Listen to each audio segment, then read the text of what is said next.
이번에 하나금융그룹에서 에코프로그룹 원재료 내재화 추진 본격화 한다는 리포트가 나왔고요.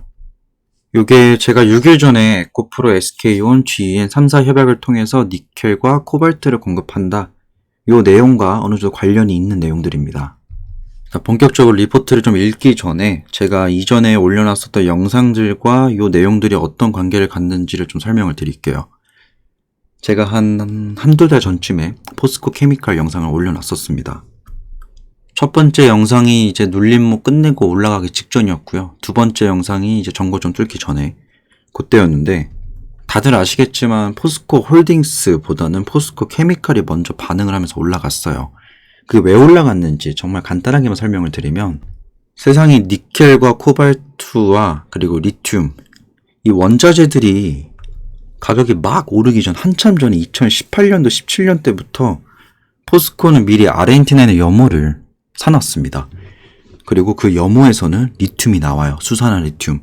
그래서 얘네가 2025년까지 리튬을 뽑아다가 포스코 케미컬한테 공급해주는 구조입니다. 그래서 사실상 그 본격적인 사업 자체는 포스코 홀딩스가 하는 거예요. 뽑아다 주는 거는. 근데 그걸 갖다 쓰는 게 포스코 케미컬이잖아요. 근데 연초에 이제 전쟁 터졌을 때 다들 느끼셨겠지만 전반적으로 2차 전지 종목들 유난히 많이 빠졌었는데, 그때의 원인으로 투각됐던 거는 원자재 공급난 이슈 요거였습니다. 그러니까 뭐 간단히 보면 이거죠. 내가 붕어빵을 팔아야 돼요. 붕어빵을 팔아야 되는데 여기 들어가야 되는 팥과 슈크림과 뭐 밀가루 이런 게 있을 거 아니에요. 내가 이거 가지고 얘네 다 합쳐가지고 원래 한 300원이면 조달해 왔어요. 300원치로 한 1000원에 팔아먹어서 한 700원 남겨 먹었는데, 갑자기 얘네가 이게 가격이 올라가지고 800원 됐다 칩시다. 그럼 전 200원 남는 거잖아요. 갑자기 돈이 안 되는 장사가 되는 거죠. 요게 가장 큰 이슈였습니다. 차라리 뭐 이렇게 원자재가 비싸져가지고 감당할 수 있는 수준 내에서만 그러면 모르겠는데, 너무 비싸지거나 아예 구하지 못하는 수준이 되면 계약사들과의 계약 불이행이 일어날 수도 있고, 그럼 배터리를 만들어야 되는 기업 입장에서는 당장 배터리를 만들 수가 없는 상황이고, 이 배터리를 가져와가지고 전기차를 만들어야 되는 회사 입장에서 곤란해집니다. 그래서 그때부터 유난히 그 전부터 이미 리튬과 니켈, 코발트 가격이 올라오기 시작했는데, 러시아 전쟁 이후로 갑자기 사람들이 원자재의 중요성에 대해서 굉장히 크게 느꼈던 것 같아요. 그런 분위기가 만연할 때 갑자기 포스코가 야 우리 이거 염호 있는데 여기서 리튬이 좀 많이 나온다더라. 25년까지 이거 왕창 뽑아다가 포스코 케미컬 갖다 줄 거고, 포스코 케미컬은 이것 때문에 공급 이슈에서는 자유롭다. 그래서 올랐던 거죠. 그래서 제가 그 영상을 올렸을 때도 계속 얘기를 했던 게, 내가 에코프로 BM 주주고 에코프로랑 에코프로 BM과 뭐 에코프로 HN 이 그룹사를 응원하는 입장에서 사실 포스코 케미컬이 그런다라는 게 좀 부럽기도 하고 약간 비교가 되는 거예요. 아 저거 되게 부럽네 이런 생각이 있었는데, 최근에 에코프로 그룹의 움직임들을 보면 이전부터 해왔었던 건데 이게 좀 가시화되고 있는 게 보이는 게, 이 원자재 공급난 이슈도 있겠지만 가장 크게 문제가 되는 게 IRA거든요. 2차 전지 특히나 양극재 생산하는 기업들 입장에서는 IRA가 제일 골칫거리입니다. 이게 뭐 인플레이션 감축법, 인플레이션 리덕션 액트라고 해가지고 좋은 표현으로 이렇게 나왔지만, 사실상 미국이 바라는 거는 너네가 그래 뭐 굳이 미국과 꼭 같이 일을 하거나 미국 내에서 뭔가를 하진 않아도 돼. 그렇게 하면 좋지만, 근데 너네가 미국 밖에서 무언가를 하고자 한다면 인플레이션을 억제하기 위해서 FTA 협정이 맺어진 국가들과만 할 수 있다. 그러니까 그 제외된 국가를 보면 중국이죠. 그러니까 중국이랑 같이 하지 마 이겁니다 사실상. 그래서 세계 각국의 기업들, 특히나 2차 전지 기업들은 이 IRA 때문에 머리를 굉장히 많이 쓰고 있고, 이것 때문에 노선을 바꾼 기업들이 굉장히 많습니다. 그 중에 에코프로도 상당히 그랬어요. 근데 이 IRA를 대처하는 방식에서 포스코랑 에코프로 그룹사가 크게 차이점이 있다면, 포스코는 아예 그냥 우회해서 돌아가는 느낌이에요. 그냥 그래 너네 그래 그냥 내가 알아서 원자재 만들어내고 공급하고 이걸로 생산을 하겠다. 이 과정들이 그냥 딱 수직 계열화가 되어 있는 거죠.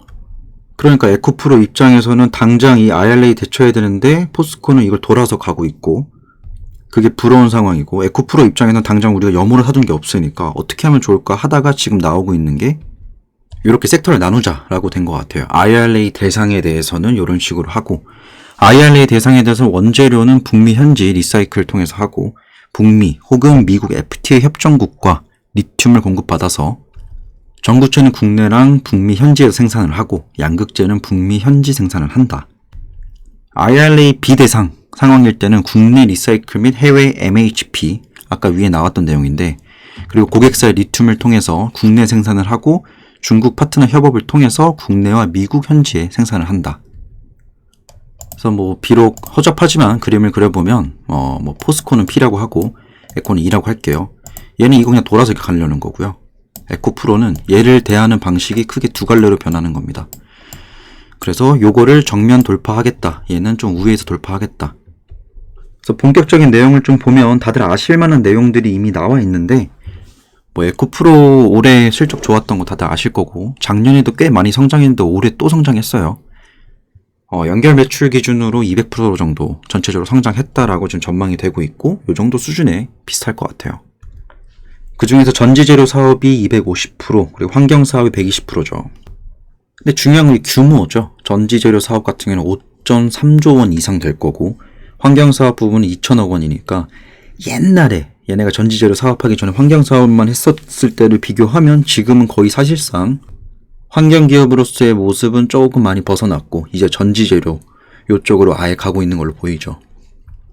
그래서 2022년 케이파 기준으로 양극재는 전년도 7.8만 톤 대비 2배 정도 상승한 18만 톤, 전구체는 4.8만 톤, 리튬 1.3만 톤, 리사이클링 1.2만 톤. 요 규모가 내년에도 한 2배 정도 상승을 할 것 같아요. 여기까지가 일단 올해 리뷰라고 보시면 되고, 이제 앞으로가 더 중요하겠죠. 사실 다 궁금한 거는 미래 어떻게 되냐 궁금한 거잖아요. 다 읽어보시면 알겠지만 결국에 핵심 내용은 MHP 원료와 리사이클링입니다. 이건 따로 리서치를 해보셔도 대부분 비슷한 결론을 가지고 생각이 정리가 되실 건데, 제가 들었던 정리는 이거였어요. 얘네가 리사이클링 꽤 많이 집중을 하고 있다라는 거. 그리고 그 과정에 GEM의 역할이 굉장히 크다. 중국 기업 GEM이 굉장히 역할이 크고, 아직까지는 이 리사이클링 쪽에서 GEM을 이길 만한 기업이 전 잘 보이지가 않습니다.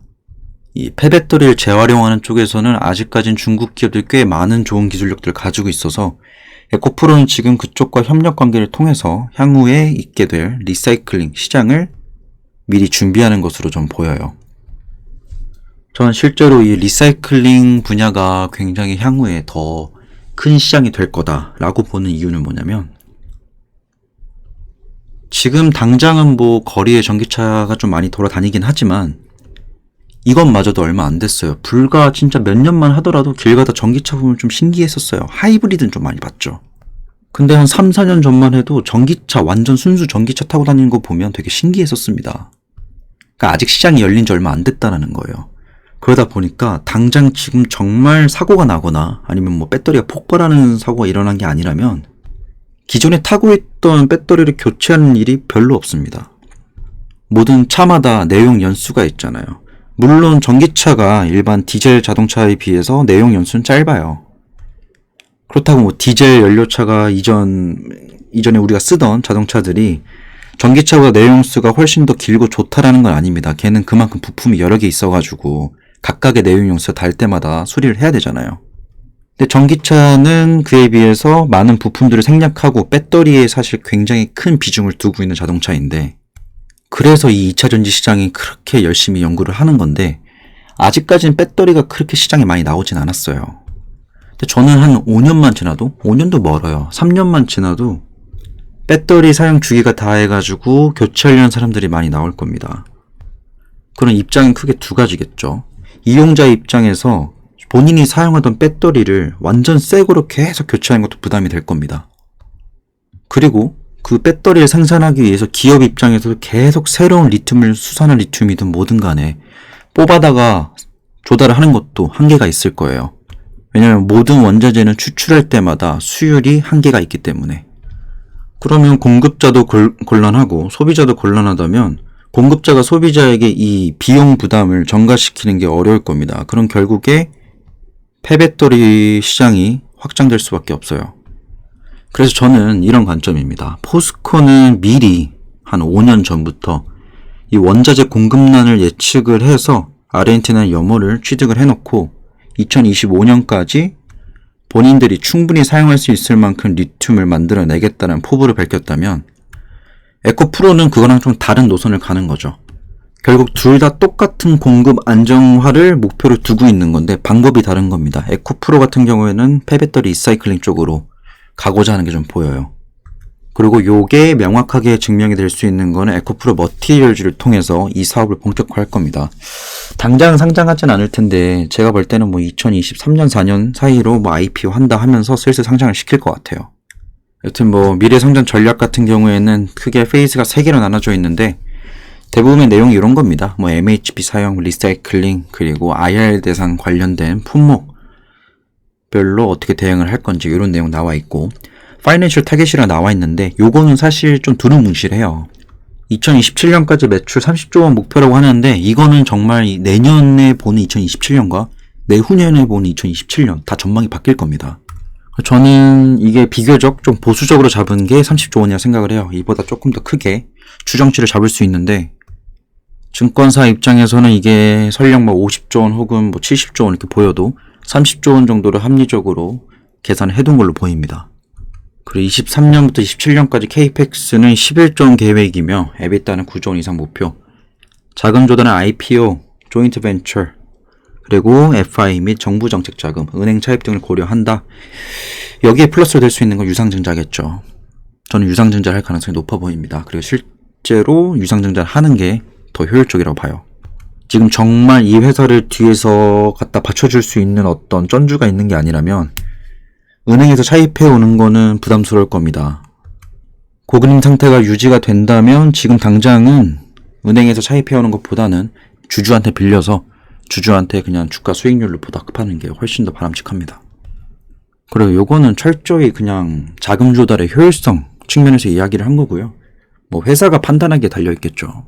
그럼 뭐 요런 내용들은 아까 말했듯이 IRA에 대한 대응 방향입니다. 근데 지금 뭐 IRA에 대해서 이야기가 많고 요거에 대해서 미국과 긴밀한 어떤 효율적인 방안을 도출하기 위해서 협상할 필요가 있다라고 하는데 근데 저는 IRA가 그냥 무마될 수도 있다라는 생각이 좀 들기도 하는 게 저는 이 IRA가 되게 거창하게 표현되어 있는데 사실상 그냥 진짜 중국 견제로밖에 보이지 않거든요. 근데 만약에 미국과 중국이 사이가 괜찮아진다면 뭐 지금까지 그래왔던 적은 없지만 사이가 만약에 그래도 괜찮게 넘어간다면 IRA를 아예 폐지하는 건 좀 어려울 수 있어도 상당 부분에서 축소할 가능성도 보입니다. 그럼 지금 에코프로가 하고 있는 이 고민거리들이 꽤 많이 해소될 수 있는 거죠. 내용들 올해 한 해 동안 다 나왔던 내용들인데 뭐 글로벌 인플레이션 심한데도 불구하고 성장세는 지속을 했다. 그리고 헝가리 1공장 착공을 할 거고 2022년 4분기에 그리고 25년도 1분기에 1공장 양산을 목표로 할 거다. 그리고 아직 시장에서는 지금 잘 나온 내용도 아니기도 하고 상장되어 있지 않기 때문에 모르는 건데 에코프로 EM 같은 경우에는 그래도 꽤나 괜찮게 이익성을 달성하고 있습니다. 그리고 최근 나왔었던 좀 이슈긴 한데 글로벌 양극재 수요 자체가 증가한다는 거는 뭐 너무 뻔한 사실인데 그 중에서 니켈이 함량되어 있는 게 특히나 니켈이 80% 이상 함유가 된 하이니켈 양극재는 26년도에 86.1만 톤, 30년도에 250만 톤을 가파른 수요 증가가 전망된다라고 나와 있습니다. 물론 이 또한 추정치이지만 그냥 수요가 지속적으로 유입이 된다라는 사실이 중요한 거겠죠. 그러니까 뭐 지금까지는 그러니까 올해도 그렇고 작년도 그랬고 작년과 올해 그리고 앞으로 당분간 몇 년 동안은 사실 미친 듯이 원자재 가져와가지고 미친 듯이 가공하고 미친 듯이 만들어서 팔고 미친 듯이 계약 맺고 미친 듯이 실적 달성하고 이게 사실상 전부예요. 지금 나와 있는 걸로는. 그래서 지금 이러한 그냥 고성장 시기에 나올 수 있는 뭐 부수적인 리스크들을 없애기 위해서 뭐 이런저런 사업들을 벌이고 있는 거고 조인트 벤처들로 그걸로 해칭을 하려는 거고 계약 리스크 같은 경우는 조인트 벤처를 통해서 뭐 공급난 그런 문제들은 협력을 통해서 이런 것들을 해소하려는 건데 큰 프레임에서 보면 결국 중요한 건 수산화 리튬 내재화 비중이 상승을 통해서 원가 경쟁력 확보가 가능할 거다라는 내용이 저는 가장 중요하다고 보고 당장 중요한 건 아니지만 향후에 폐배터리 재활용 요 사업은 에코프로 머티리얼즈 상장시키면서 조금 더 강조를 시킬 것 같습니다. 지금 당장 그 시장에 대해서 크게 열광하지 않는 이유는 당장 폐배터리가 그렇게 많이 누적되어서 재고가 쌓이고 있지 않다라는 점, 그리고 당장 원자재는 충분히 조달할 수 있는 수준이다. 비싸더라도 뽑아낼 수 있다. 라는 상황이기 때문에 아직 폐배터리 시장은 그렇게 뭐 주목받지 못하는 것 같은데, 저는 포스코든 에코프로든 대부분의 기업들이 25년과 27년도 사이에 원자재를 폭발적으로 만들어낼 거다라고 전망하고 있는데, 그 시기가 아이러니하게도 폐배터리 기술력의 중요성이 부각되는 시점이다 라고 전 봅니다. 여기까지는 사실 에코프로 BM 관련된 내용이고요. 에코프로 관련해서는 어떤 포인트가 있을까? 본인이 에코프로 BM 말고도 에코프로를 가지고 있다면 이 회사의 메리트는 뭘까? 좀 먼 이야기지만 에코프로 머티리얼즈를 상장시킬 때 그때의 포텐셜이 좀 있겠고요. 그리고 지금으로서는 에코프로 이노베이션 수산화 리튬 하는 기업과 에코프로 머티리얼즈 전구체 기업, 얘네의 실적이 성장하면 할수록 에코프로의 지주사 관점에서의 밸류에이션 가치는 더 높아질 겁니다. 요 정도만 생각하시면 될 것 같고, 12월 1일 에코프렌드리 행사 주요 Q&A가 있었는데 여기서 단위당 투자 금액 증가 가능성을 봤는데 향후 53만도 증설 위해 7조 원이 필요하다. 요게 그겁니다. 제가 내년 상반기 끝날 때쯤에 분명히 돈이 필요할 건데 요거를 유상증자를 하지 않겠냐. 그럼 유상증자를 할 때 그때 포인트만 잘 잡으면 주주라면 이전에 7, 8월 달에 유상증자 참여했던 것처럼 한 번 더 잘 참여해가지고 꽤나 많은 수익 누릴 수 있지 않을까. 그리고 지금 해외 투자하면서 토목 비용 많이 증가하는데 요거 줄이기 위한 노력을 지속 중이라는데 어떻게 줄이고 있는지는 뭐 저도 알 수 있는 바는 없고 뭐 노력하고 있답니다. 뭐 공정 생략 등을 통해서 건축 면적 축소 계획, 이게 노력인가요? 뭐 여튼 라인당 생산량을 늘릴 계획이고, 가동 중인 라인 역시 생산량 증대 통해서 필요시 투자비를 줄일 계획이다. 여튼 뭐 늘릴 거 늘리고 줄일 거 줄여가지고 일단 우리는 성장에 맞춰서 가겠다라는 계획인 것 같고, 그 과정에서 필요한 돈은 7.1조 원이다라고 명확하게 명시됐습니다. 7.1조 원은 지금 현재 내부 보유금으로 해결할 수는 없는 상황이고 어떻게든 뭐 돈을 빌려와야 되는데, 지금 에코프로 BM이 시총이 11조니까 7조 원 빌리려면 사실상 유상증자만으로는 굉장히 어렵습니다. 이렇게 몸집이 큰 기업이 11조 원 정도 시총을 가지고 있는 기업이 7조 원을 빌리기 위해서 유상증자 한다? 그럼 뭐 대략 계산했을 때 60-70% 정도의 물량을 추가 상장해야 되는 거거든요. 근데 그건 아마 좀 어려울 겁니다.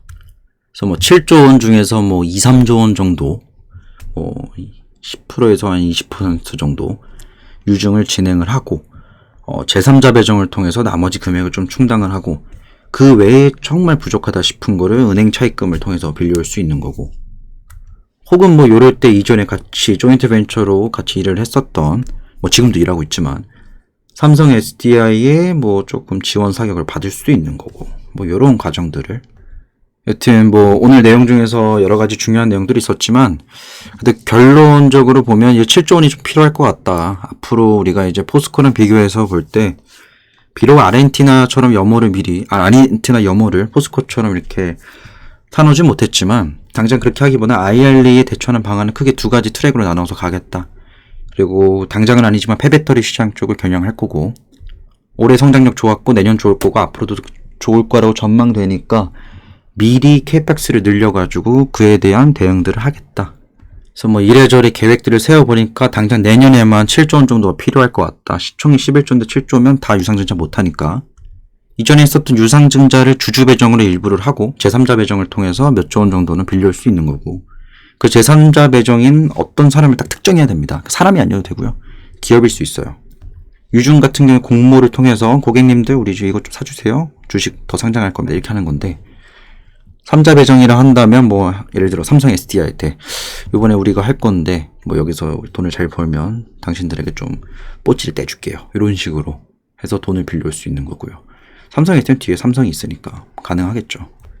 뭐 이래저래 보면 아직 연말이 아니라 가지고 제가 뭐 벌써부터 마무리를 할 건 없는데 전반적으로 꽤 우수한 한 해였던 것 같습니다. 그리고 내년이 좀 궁금해지고요. 저는 얘를 좀 길게 보고 있고 지금 에코프로 BM을 홀딩하고 있는 이유도 당장 얘가 뭐 상한가를 가고 이런 거 기대하지 않습니다. 천천히 몸집을 키워서 사이즈를 키우고 체급을 키워가는 과정들을 좀 같이 지켜볼 생각입니다. 오늘의 영상 여기까지입니다.